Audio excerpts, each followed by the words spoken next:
আমাদের গণনা সবচেয়ে বেশি মাদকের ছড়াছড়ি, কি বলেন? এটাকে আখড়া বলে ভুল হবে, এটা রূপ। কি বলেন? যদি ইসলাম ক্ষমতায় আসে, যদি আমরা চুরি বন্ধ করতে পারি, জেনা বন্ধ করতে পারি, আমরা আমরা মাদকাসক্তি বন্ধ করতে পারি, মদ বন্ধ করতে পারি, তাহলে কোন এক ধর্মের লোক উপকৃত হবে না, সমস্ত মানুষ উপকৃত হবে। কি বলেন? চাঁদাবাজি বন্ধ করতে পারি। যারা আজকে ব্যবসা করে, একটা ট্রাক যদি চট্টগ্রাম থেকে রওনা দেয়, মাল নিয়ে আমাদের গঙ্গাতলায় আসে, তাহলে দেখা যাবে যে তাদেরকে কত জায়গায় চাঁদা দিতে হয়। এই চাঁদাবাজির কারণে চাঁদাবাজি কিন্তু টাকাও দেয় না, আর মালের মালিকও দেয় না। চাঁদাটা হিসাব করিয়া মালের মধ্যে পড়ে, এই মালের দামটা অধিক দামে আমাদেরকে কিনতে হয়। কি বলেন, ঠিক কিনা? চাঁদাটা প্রতি জায়গায় যোগ হয়, ওই ট্রাকের পণ্যের উপর যোগ হয়, আনতে কত টাকা লাগছে, ঠিক কিনা? আনতে কত টাকা লাগছে পণ্যের উপর পড়ে।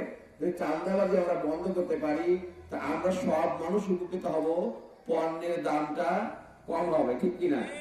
আমরা একটা গেঞ্জি গায়ে দিই, এই গেঞ্জিটা যে গায়ে দিলাম, গেঞ্জিটার উপর কয়বার সুদ যোগ হয়েছে মনে আছে কি? একবার তুলা আমাদের সময় হয়েছে, ঠিক কিনা?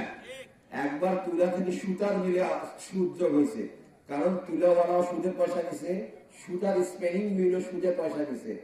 এরপরে সুতা থেকে কাপড় হওয়ার সময় টেক্সটাইল মিলও সুদের লোন নিছে, ঠিক কিনা? কে সুদ দেয়? গরিবেরা। খায় কে? ধনীরা। তো এটা কি ইনসাফ হবে? আমরা যদি গরিবের মাল কাটিয়া ধনীকে দেই, তাহলে কি ইনসাফ হবে?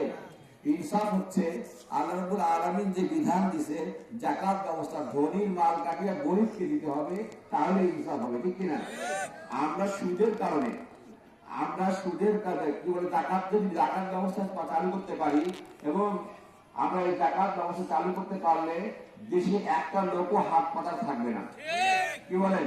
জাকাত এবং ওষুধ তুলিয়া গরিব মানুষের মধ্যে বন্টন করতে পারি, একটা লোকও ক্ষুধার্ত থাকবে না, একটা লোকও ভিক্ষুক থাকবে না, একটা লোকও মরাহারে থাকবে না, একটা লোকও চিকিৎসার অভাবে থাকবে না, ঠিক কিনা? আমরা এটা করতে পারতেছি না কেন? কারণ ইসলামকে আমরা রাষ্ট্রীয় ক্ষমতায় দিতে পারি নাই। কি বলেন? ইসলামকে আমরা রাষ্ট্রীয় ক্ষমতায় দিতে পারি নাই। আর মানুষ ক্ষুধার দ্বারায় কিছু গোনা করে, পতিতাবৃত্তি করে, চুরি করে।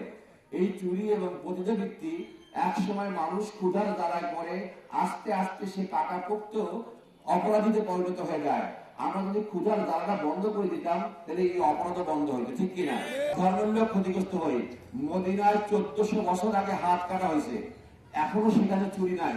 কোটি টাকার মাল দোকানে ফেলিয়া, দোকানটা খোলা রাখিয়া, কি বলে, দোকানদার মসজিদে যায় নামাজ পড়তে, তার কিন্তু মাল হারায় না, ঠিক কিনা? আর আমাদের দেশে মসজিদের ভিতরেই আমাদের পায়ের স্যান্ডেল থাকে না, এর নাম মুসলমানের দেশ না, ঠিক কিনা? রাসূলুল্লাহ সাল্লাল্লাহু আলাইহি ওয়াসাল্লাম বলেছেন, আমি এমন একটা রাষ্ট্র গঠন করতে চাই যেখানে থেকে হাজার পর্যন্ত একটা মহিলা মাথায় সোনার ডালি নিয়ে একাকি হেঁটে যাবে, তার আল্লাহ পাকের ভয় ছাড়া অন্য কোনো ভয় থাকবে না। আমাদের